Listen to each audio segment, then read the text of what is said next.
মুখ্য নির্বাচন কমিশনার জ্ঞানেশ কুমারের বাবার নাম তুলছেন, বিজেপি নেতারা পানিহাটিতে গেলে বেঁধে রাখার নিদান দিচ্ছেন। এই সব বড় বড় কথা অভিষেক বন্দ্যোপাধ্যায় কেন বলেছিলেন আপনারা এতক্ষণে কি জেনেছেন? কেউ কেউ যারা জানেন না তাদের জন্য এই এপিসোড। নমস্কার বন্ধুরা, আমি দীপঙ্কর মণ্ডল, আপনারা দেখছেন নবান্ন নিমন্ত্রণ। আপনাদের সবাইকে স্বাগত। অভিষেক ব্যানার্জি পরপর দুদিন যে বিরাট বিরাট লম্বা চওড়া ভাষণ দিয়েছেন, কারো বাপ তুলছেন, মোদির বাবা, অমিত শাহর বাবা, এই জ্ঞানেশ কুমারের বাবা, তাদের ভোটার কার্ড আছে কিনা, তাদের জন্মের সার্টিফিকেট আছে কিনা, এবং এই যে প্রদীপ কর বলে একজন রহস্যজনকভাবে মারা গিয়েছেন, আত্মহত্যা করেছেন, সেটা বলছেন। তিনি নাকি এনআরসির ভয়ে সুসাইড নোট লিখে গেছেন। রাজ্যের মুখ্যমন্ত্রী মমতা বন্দ্যোপাধ্যায় টুইট করছেন, অভিষেক ব্যানার্জি তার বাড়িতে চলে যাচ্ছেন, তৃণমূল হচ্ছে তার পরের দিন আবার মিছিল করছে, মিটিং করছে। এইসবের পিছনে আসল কারণটা হচ্ছে কলকাতা হাইকোর্টে যে নিয়োগ কেলেঙ্কারির মামলা চলছে, সেখানে অভিষেক ব্যানার্জির নামে চার্জশিট জমা পড়েছে। চার্জশিটে একদম পরিষ্কার করে লেখা রয়েছে যে সুজয় কৃষ্ণ ভদ্র, পার্থ চ্যাটার্জি, কুন্তল, তাদের মাধ্যমে টাকা, কোটি কোটি টাকা, কোটি কোটি টাকা দাবি করেছিল অভিষেক ব্যানার্জি। মানে বুঝতে পারছেন তো জ্বালাটা কোন জায়গায়, ব্যথাটা, আসল ব্যথাটা কোন জায়গায়? এসআইআর, ফেসআইআর আর এনআরসি ফেনআরসি কিচ্ছু না, কিচ্ছু না। আপনাদের বলছি, এই যে বীরভূমে আবার ক্ষিতীশ মজুমদার বলে 95 বছরের একজন ব্যক্তি নাকি সুইসাইড করেছেন, আবার রাজ্যের মুখ্যমন্ত্রী মমতা ব্যানার্জি তিনি আবার একটা টুইট করেছেন, লম্বা একটা এক্স হ্যান্ডেলে নিজের বক্তব্য লিখেছেন, সেখানেও দাবি করেছেন এনআরসি। ম্যাডাম বা ভাইপো, এই এনআরসি ফিনার্সি দেখিয়ে কেউ এদের পাত্তাই দিচ্ছে না। একে জগদ্ধাত্রী পুজো চলছে, নবমী পুজো চলছে, আমরা এই সমাজ মাধ্যমে মানে সংবাদ মাধ্যমে কাজ করি বলে আপনাদের টুইটগুলো দেখছি, আর আপনার পা চাটা যে মিডিয়াগুলো সেগুলো তারা লিখছে, ছাপছে, কিন্তু পাশাপাশি এটা লিখছে না কোনো কাগজ বা কোনো পোর্টাল যে এই যে পানিহাটিতে যে ব্যক্তি সুইসাইড করলেন লিখতেই পারতেন না, হাতের আঙুল নেই। মানে একটা দমফাটা হাসির যে যাত্রাপালা, তার থেকেও অতি নিম্নমানের একটা যাত্রাপালা সব পরিবেশন চলছে। তার পিছনে আসল কারণটা হচ্ছে ওই জায়গায় যে এই যে আপনারা দেখলেন যে তারাতলার একটা বেসরকারি সংস্থা, সেখানে ইডি রেড করে কোটি কোটি টাকার পাহাড় উদ্ধার করছে। কোম্পানিটার নাম হচ্ছে, আমরা একটুখানি খবর নিচ্ছিলাম, radiant enterprise, Taratala radiant enterprise, দুজন ঢনঢনিয়া ভাই, তারা সেখানকার মালিক।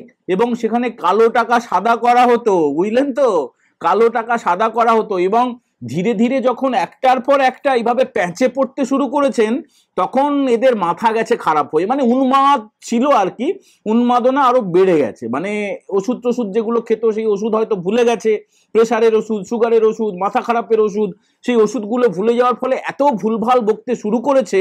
এবং এর মধ্যে রাজ্যের বিরোধী দলনেতা শুভেন্দু অধিকারী তিনি আবার বলে দিয়েছেন পরিষ্কার যে জেলে যাওয়ার ভয়ে এরা এইসব করছে। পরিষ্কার হয়ে গেল।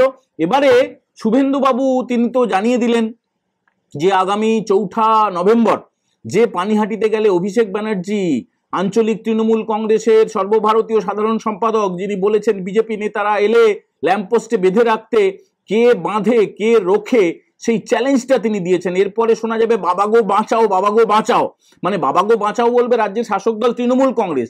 আর যে অন্যান্য এই যে গাধার মতো যারা এইসব হুলিগানের মতো, একদম পেটোয়া মস্তানের মতো, ফুটো মস্তানের মতো সমস্ত আজে বাজে মুখে যা আসে তা বলে দেয়, ছাপা যাবে না এমন সব কথাবার্তা যারা বলছে না, কিন্তু বেশ কিছু বোধ বুদ্ধিওয়ালা লোকও শাসক দলে আছে, জানেন তো। কেষ্টমণ্ডল আজকে বীরভূমের যে ইলামবাজার ব্লকে যে ব্যক্তি 95 বছর বয়স, তিনি সুইসাইড করেছেন বলে গেছিলেন, তিনি কিন্তু বেশি কিছু কথা বলেননি। তিনি বলেছেন ভাই রাজ্য নেতৃত্ব বুঝবে। তিনি এসআইআর কে স্বাগতই জানিয়েছেন। মানে এরা তো বয়স্ক লোক, তারপরে জেল খেটে এসছে, একটুখানি ভয়ও আছে এবং বুদ্ধি শুদ্ধিও খুলেছে সম্ভবত, না হলে আগের মতো ফর্মে থাকলে এই কেষ্টমণ্ডল, অনুব্রত মণ্ডল বেশ লম্বা চওড়া বড় বড় কথা বলে দিত। আজকে কিন্তু তিনি কিছুই বলেননি।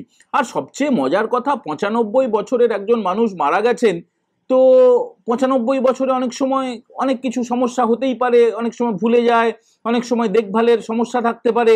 আর এত বছর ধরে, মানে 30-40 বছর ধরে তিনি পশ্চিম মেদিনীপুরের কোতোয়ালি এলাকায় ছিলেন। তারপরে তিনি মেয়ের বাড়িতে, যে ইলামবাজারে যেখানে তিনি সুসাইড করেছেন বলে দাবি করছে, তৃণমূলের লোকজন তার বাড়িতে চলে গেছে। এবং সবচেয়ে আমাদের যেটা ভালো লাগছে, যে ধরুন এই যে 100 বছর উত্তীর্ণ প্রায় 13,000 নাম আছে, মানে আমাদের রাজ্যের ভোটার তালিকায় 13,000-এর মতো শতায়ু মানুষের নাম আছে, 100 বছর পূর্ণ হয়ে গেছে, তার মধ্যে 50% মারা গেছে, এবং এটা নথি নিয়ে বলছি, কোনো মন গড়া কথা না, ইলেকশন কমিশন থেকে সূত্রের যে খবর আর কি, যে তার মধ্যে অর্ধেক ব্যক্তি বেঁচে নেই, মানে 13,000-এর মধ্যে 6,500 7,000 লোক মারা গেছে। তাহলে আরো যে 6,000 6,500 লোক বেঁচে আছেন, তারা তো দেখুন, এত বয়স হলে তো অনেক সময় এমনি নর্মাল মৃত্যু হতে পারে বা কোনোভাবে মৃত্যু হতে পারে। এবার সেই পরিবারগুলোতে তৃণমূলের লোকেরা যাক, বুঝলেন তো, মানে আপনাদের বাড়িতেও যদি কোনো শতায়ু ব্যক্তি থাকেন, এবং এবং আমি চাই সবাই আরো আরো বেশি দিন বেঁচে থাকুন, সুস্থ থাকুন, কিন্তু যদি কোনো কারণে তারা মারা যান, তাহলে আপনারা না বলবেন, তৃণমূলের লোকজনকে ডেকে আনবেন, যে এসো এসো এসো ভাই, বাড়িতে আসবে, তারা কিছু সাহায্য টাহায্য যদি করে তো খুবই ভালো, মানে এর মধ্যে অসুবিধা নেই, নিয়ে নেবেন।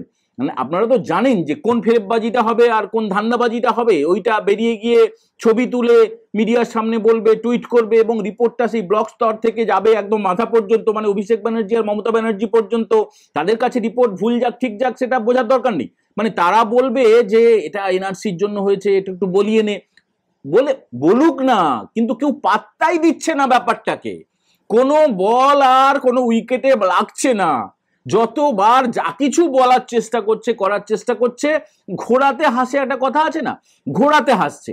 এই যে অভিষেক ব্যানার্জি বলে এলেন যে বিজেপির লোকেরা এলে বেঁধে রাখবেন, শুভেন্দু অধিকারী তো যাচ্ছেন, সাহস হবে, সাহস হবে তো, হিম্মত আছে তো, বুকের পাটা আছে তো, কোনো তৃণমূলের লোক মানে একবার দাঁড়াক দেখি সামনে, দাঁড়াক, মানে কিছু করতে হবে না, সামনে এসে দাঁড়াক খালি, তাহলে বলবো, তাহলে স্যালুট করবো তৃণমূলকে। 4 নভেম্বর রাজ্যের বিরোধী দলনেতা, বিজেপির অন্যতম শীর্ষ নেতা শুভেন্দু অধিকারী পানিহাটিতে, যে প্রদীপ কর মারা গেছিলেন যে জায়গায়, সেখানেই তিনি মিছিল করবেন, মিছিল করবেন। তো তৃণমূলের কতটা দম আছে, তারা যদি বাপের বেটা হয়, তাহলে একবার সামনে এসে দাঁড়াক, আর বাঁধা টাঁধা তো দূরের কথা, অভিষেক ব্যানার্জি তো আপনাদেরকে নির্দেশই দিয়ে গেছে, বেঁধে রাখবেন, গাছে বেঁধে রাখবেন, যত সময় না তার বাবার সার্টিফিকেট আনে, জন্মের সার্টিফিকেট, তত সময় খুলবেন না। মানে আজে বাজে কথার একটা লিমিট থাকে, যত বড় সমস্যাই আসুক, যত বড় আশঙ্কার মেঘই ঘনাক না কেন, মুখে তো আগল থাকবে রে ভাই, কোনো আগলের কোনো ব্যাপার নেই, যা মুখে এলো বলে দিলাম। তো তারপরে যেটা আমরা জানতে পারলাম, চার্জশিটের আসলে যে অংশটা দেখাচ্ছি, সেই কপিটা তো আসছিল না, ফলে আপনাদেরকে বলতে পারছিলাম না, কপিটা ভালো করে দেখুন। চার্জশিটের যে সিবিআই যেটা জমা দিয়েছে, অভিষেক ব্যানার্জির নাম ছত্রে ছত্রে বারবার উল্লেখ করা হয়েছে, টাকা চেয়েছে অভিষেক ব্যানার্জি। ভাই দের আয়া কি দুরস্ত আয়া, একটা কথা আছে না, মানে দের সে সাহি, মানে ঠিক কাজটা সঠিক সময় হবে, মানে ভেঙে পড়ার কিছু নেই, কোনো না কোনো সময় তো হবেই, এত তাড়াতাড়ি অবসাদের মধ্যে, হতাশার মধ্যে তলিয়ে যাওয়ার কোনো কারণ নেই, বহু বছর পরে বহু কিছু কেস আছে, সেগুলো সব বেরোয়। ফলে এই যে চাকরির যে নিয়োগ প্রক্রিয়া, যেখানে চোখের জলে নাকের জলে অবস্থা হতে হয়েছে আমাদের বোনেদেরকে, আমাদের ভাইদেরকে, তাদের হকের চাকরি, ন্যায্য চাকরি, সেটা যারা কেড়ে খেয়েছে এবং যাদের জন্য যোগ্যদেরও চাকরি চলে গিয়েছে, তাদের ব্যবস্থা হবে না বলছেন? অবশ্যই হবে, আর এই অভিষেক ব্যানার্জিরও নিশ্চয়ই ব্যবস্থা হবে, সেই আশঙ্কা থেকেই তো এইসব কথা। পিসি ভাইপো মিলে যে সমস্ত নাটক রচনা করার চেষ্টা করছেন, অভিষেক ব্যানার্জি সম্বন্ধে একটুখানি আপনাদেরকে বলি। একবার কলকাতা প্রেস ক্লাবে, ওই প্রত্যেকটা ভোটের আগে না, কলকাতা প্রেস ক্লাবের যে পেটোয়া যারা দায়িত্বে আছে, তারা সব এদেরকে ডাকে একটা সাংবাদিক বৈঠক করার জন্য, এটাকে বলা হয় মিট দ্য প্রেস। একটা হচ্ছে প্রেস মিট, একটা হচ্ছে meet the press. Meet the press মানে কোনো রাজনৈতিক ব্যক্তিত্বকে ডাকা হলো, তাকে সাংবাদিকরা বিভিন্ন প্রশ্ন করবেন, তিনি উত্তর দেবেন, এটা হচ্ছে মিট দ্য প্রেস। তো অভিষেক ব্যানার্জি তো বিশাল ব্যাপার, একটা 42টা কেন্দ্রের মধ্যে একটা কেন্দ্রের সাংসদ, এর বাইরে কিছু না, কিন্তু তৃণমূলের কাছে বা রাজ্য সরকারের কাছে তো বিশাল ব্যাপার, বিশাল ব্যাপার। মানে সে প্রেস ক্লাবে ঢুকেছে, এবারে সব আইপ্যাকের লোকজন, পুলিশের লোকজন, সে একদম ছয়লাপ অবস্থা। তো আমরা ঢুকছি, মানে আমি যখন ঢুকছি, কোথায় যাবেন, কি করতে যাবেন, তুমি কে ভাই, তুমি কে, এটা আমার ক্লাব, এটা আমাদের ক্লাব, আমি এখানকার মেম্বার, আমি ঢুকবো, সব সরো এখান থেকে। সেটা যে কি পুলিশ নাকি আইপ্যাকের কোনো কে পাচাটা, মানে জানি না, কিন্তু তাকে এইভাবে সরিয়ে দিলাম, আর সে না ভয় পেয়ে গেছে, বুঝলেন তো। এই ধরনের কথা তো কেউ কখনো শোনেনি। আসলে একটা ফানুস তৈরি করা হয়, একটা ধারণা তৈরি করা হয় যে বিশাল বড়, বিশাল বড়, এই বিশাল বড় সেই ফানুসে কেউ একটা পিন দিয়ে ফুটিয়ে দিলেই ব্যাস ফানুসটা ফুস ফুস উড়ে যায়। তো সেটা আসলে এতদিন কেউ করেনি, কিন্তু ধীরে ধীরে ধীরে ধীরে এটা শুরু হয়েছে। রাজ্যের বিরোধী দলনেতা পরিষ্কার বলে দিয়েছেন এটা খুব তাড়াতাড়ি জেলে ঢুকবে। এই কারণে হতাশা থেকে, আতঙ্ক থেকে এইরকম চিৎকার করছে, ভেউ ভেউ করছে। এত চিৎকার, এত বাজে কথা বলার কোনো দরকার ছিল না। এবং এটা হচ্ছে ল্যাজে গোবরে অবস্থা হবে, বুঝলেন তো? মানে সেই যে গাধা ঘুলিয়ে জল খায়, গাধাকে পরিষ্কার কোনো একটা পুকুরের মধ্যে বা কোনো একটা হ্রদের মধ্যে ছেড়ে দিন, সে কি করবে? 4বার 5বার ঘুরবে, কাদা মাটি করে জলটাকে সে ঘুলিয়ে খাবে। শেষ পর্যন্ত এসআইআর হবে, যার সঙ্গে এনআরসির দূর দূর পর্যন্ত সম্পর্ক নেই, এবং তৃণমূল কংগ্রেস ক্যাম্প করবে, তৃণমূল কংগ্রেসের বিএলএ 1, 2 তাদের নামও দেবে, সব করবে, কিন্তু ওই গাধা ঘুলিয়ে জল খাওয়ার মতো। তার আগে আজে বাজে একটা ধারণা তৈরি করার চেষ্টা করবে, প্রোপাগান্ডা ছড়ানোর চেষ্টা করবে। এবং যারা যারা এই ভয় পাচ্ছে, তারা এই তৃণমূলের কথাতেই ভয় পাচ্ছে, কোনো সন্দেহ নেই। তৃণমূলের যা এইসব বাণী আর কি, যা বলছে যে এই এনআরসি আপনাদের তাড়িয়ে দেবে, যেটা 2021-এ মমতা ব্যানার্জি বলেছিলেন, সেটা তিনি আবার চালু করেছেন। এই কারণ এই ভাইপোর নাম চার্জশিটে একদম অফিসিয়ালি জমা পড়ে গেছে। চিন্তার ব্যাপার, খুবই চিন্তার ব্যাপার। আইপ্যাকেরও চিন্তা, আর পিসিরও চিন্তা, ভাইপোরও চিন্তা। এখন দেখা যাক কবে কি হয়। এখন সরকার পতনের পরে হয়, নাকি সরকার পতনের আগে হয়, ভোটের আগে হয়, নাকি পরে হয়। হবে বটেই, সেটা নিয়ে কোনো সন্দেহ নেই। এবং সেই সুসময়ের জন্য আমরা সবাই অপেক্ষা করব, যে যারা যারা চাকরি চোর, যারা যারা দুষ্কৃতী, যারা যারা অপরাধী, তারা আইনের আওতায় আসুক, এই প্রার্থনা করছি। আর আপনাদের কাছে যে কথাটা আমরা বারবার বলে থাকি, এই এপিসোড ইতি করার আগে আরো একবার বলছি যে নবান্ন নিমন্ত্রণ চ্যানেলটা যারা সাবস্ক্রাইব করেননি, অবশ্যই সাবস্ক্রাইব করবেন, এবং আপনারা একটুখানি কমেন্ট করে দেবেন। কারণ এই তৃণমূলের যে কি সব যোদ্ধা, ডিজিটাল বোদ্ধা, তারা সব রিপোর্ট মারছে, তার ফলে আমাদের ভিডিওগুলো একটু পিছিয়ে যাচ্ছে। একটু কমেন্ট করে দেবেন। কমেন্ট যদি লিখতে নাও পারেন, একটু ইমোজি দিয়ে দেবেন, তাতেও চলবে। ইউটিউবের একটা যে ক্রমানুসারে যেগুলো ভিডিওগুলো ভেসে থাকে, তাতে করে ভেসে থাকবে। আর যদি কেউ জয়েন করতে চান নবান্ন নিমন্ত্রণে, 59 টাকা মাসিক, খুব সামান্য টাকা, সেই তার বিনিময়ে আপনারা প্রাইমারি মেম্বারশিপ নিতে পারেন। সবাই খুব খুব ভালো থাকবেন। পরের এপিসোডে দেখা হওয়ার আগে পর্যন্ত সবাইকে জয় হিন্দ, বন্দে মাতরম।